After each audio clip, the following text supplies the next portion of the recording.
Hi guys, so today I am doing a 2024 recap of all of the books I've read. I'll tell you which ones I like, which ones I didn't like, which ones could have been.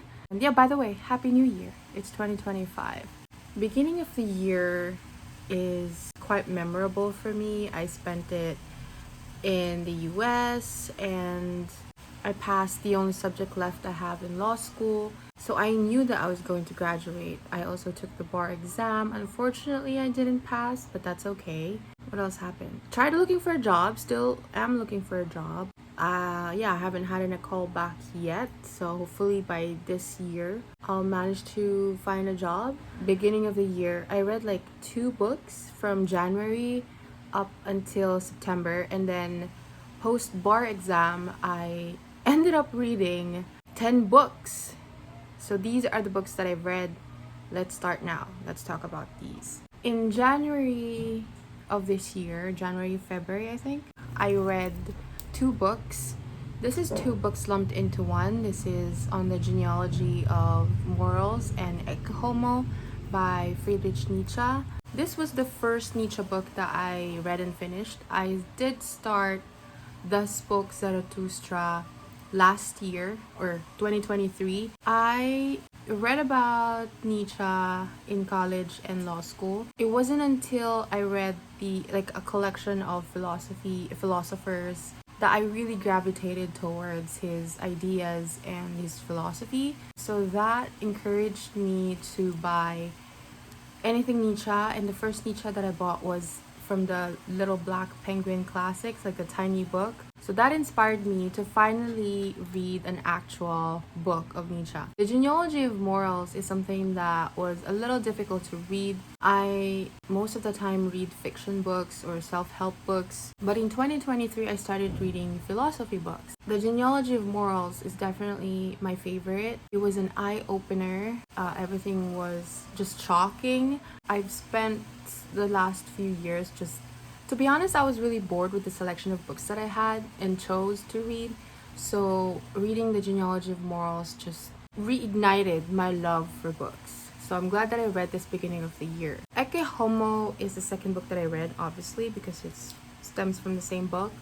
Ecce Homo is like an introduction of Nietzsche work. There's really nothing much to say about Ecce Homo. It's To me, it's more like a prologue to Nietzsche. So I'm just gonna leave it at that, and let's talk about the next book that I read. Now, this is the longest book that I read because I started this book right when I got back home in the Philippines in March, and then this I finished only in September after the bar exam. This is Fernando Pessoa, The Book of Disquiet. This is also a philosophy book. I did say that this book could have been my favorite book. This could have been my Bible. But because it was such a long book, it just dragged on and I was really bored towards the middle. But if it was just a 100-page book, it would have been perfect.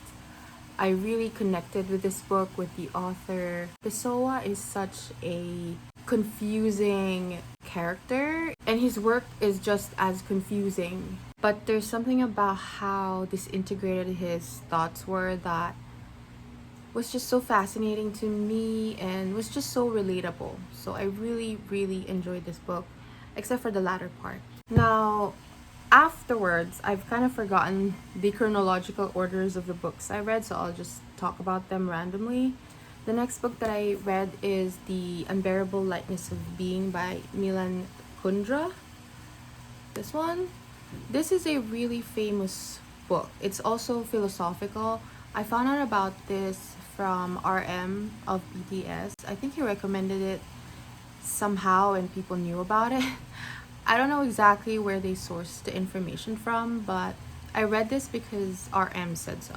It's about the psychology of choice and the philosophy of making decisions. Does that make sense? I think this has a lot of potential, but I just wasn't the target reader. I do love philosophy, but I just didn't relate with the actual plot because this is philosophical fiction. it talks about marriage and cheating, and I just didn't relate to that, so that's why I didn't enjoy it. But the next book I read is also a famously recommended book. This is The Untethered Soul: The Journey Beyond Yourself by Michael Singer. I've heard about this from several people talk about it many times, and I just didn't enjoy it. You know, I've read a lot of self-help books over the years, so this is no different.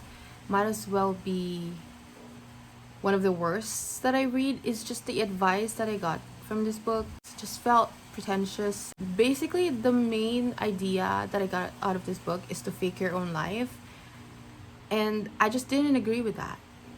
And that's why I didn't really enjoy this book and I didn't like it. I don't see eye to eye with the author, and I don't recommend the advice that he gave in this book. I do understand why a lot of people enjoyed it. These ideas do seem very attractive, but if you dig deeper, really psychoanalyze what he said, he's telling you to be non-present. I don't know, it's like telling you to be high and be unaware of the realities of life, and that's how supposedly you are to survive. Yeah, I don't know, that is just what I got from this book, and yeah, like I said, I didn't like it. The next book that I read was this also took such a long time for me to finish. This is The Dialogues of Plato by, of course, Plato. There are 5 dialogues in here, I think. It's Apology, Credo, Phaedo, Symposium, and The Republic. I don't think I can say that it's my favorite book, but I did find it quite enjoyable to read.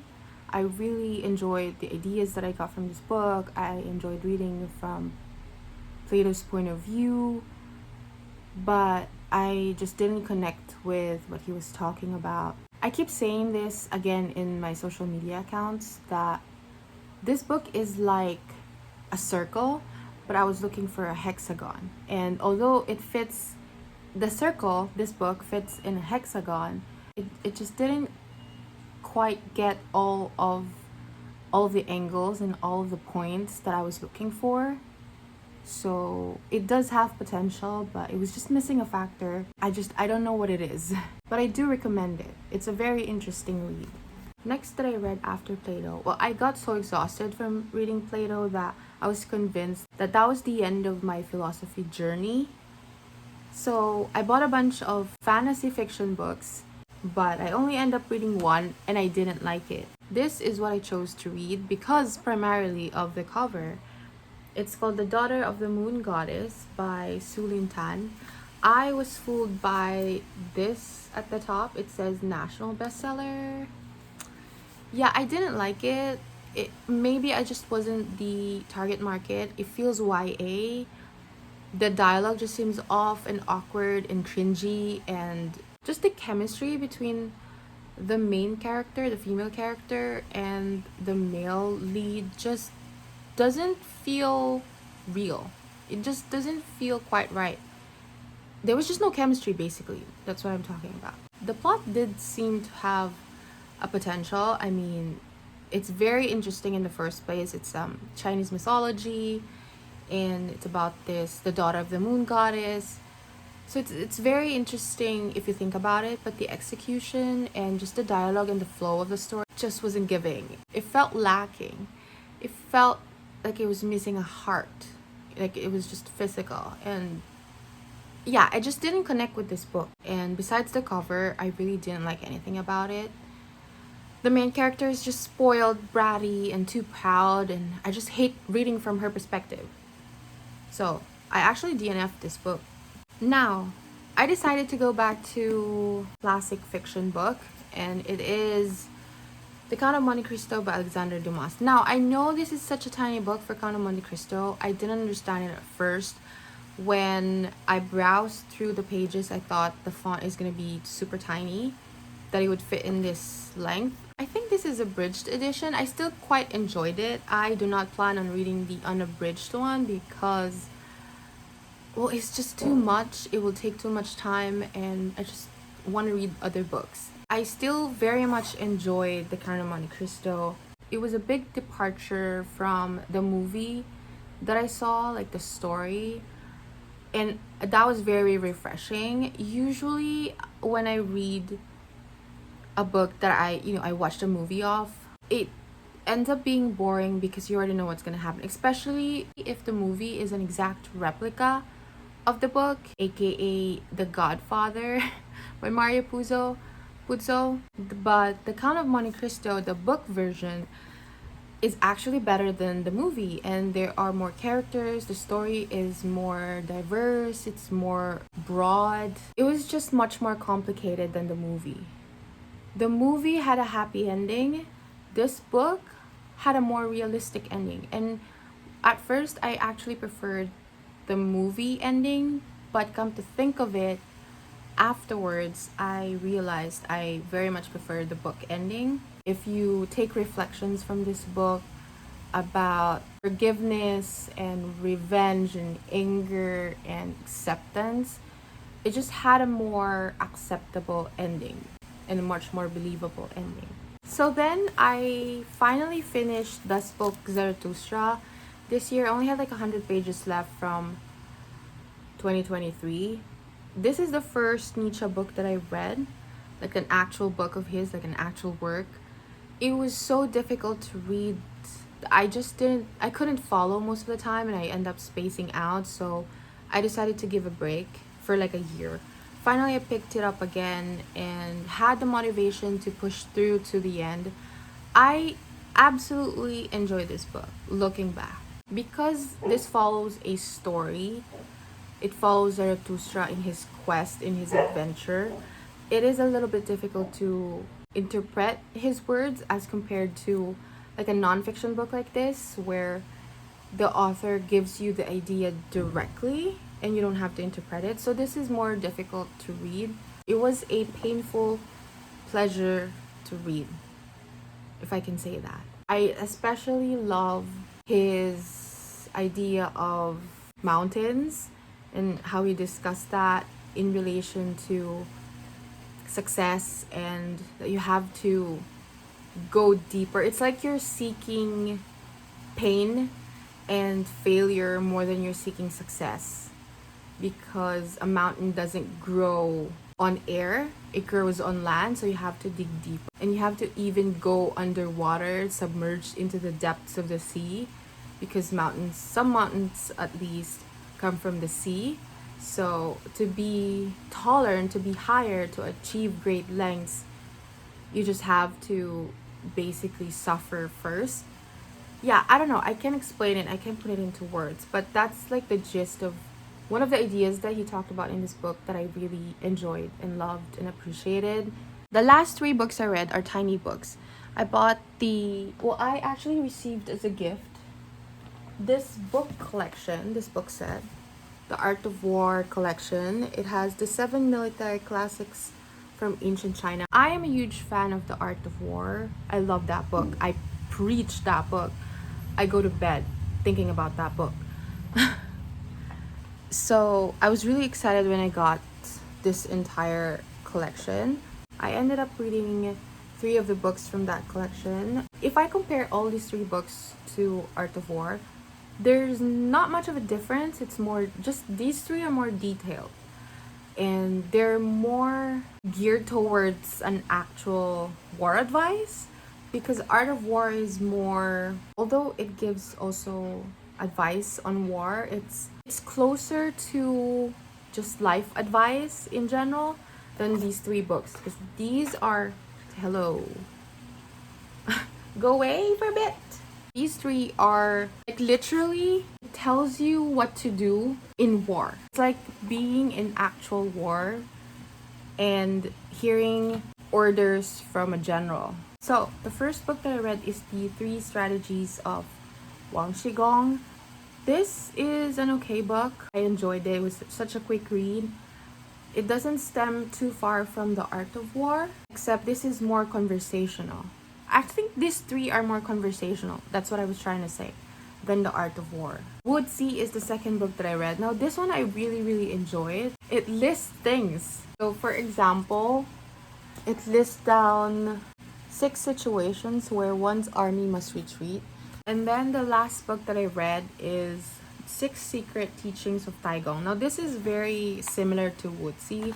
It's conversational, but this contains some text that is no longer applicable no matter how much you try to relate it to an actual life outside of war. So I did skip a few parts here that just didn't make sense to read. Now among these three books, Wuzi is my favorite. There is a line in this book that I really overanalyzed. It's the 51st line. An army can afford tired men but not exhausted horses.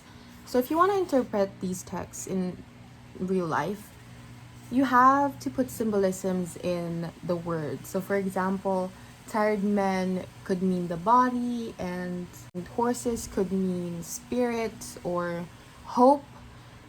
So if you read that again, it may mean an army can afford a tired body but not exhausted spirit. That's how I interpret these tiny books. And that's why I love The Art of War so much. Though they talk about war, they also talk about life. That is everything that I read in 2024. Originally, I intended to read only 5 books, but then I end up reading 12 books, which I'm not complaining. 2025 is... I had a very ambitious list in 2025, but as always, it's an open reading list. It could change. I could take out some books. I could add books. I'm really looking forward to 2025 and see how much books I read.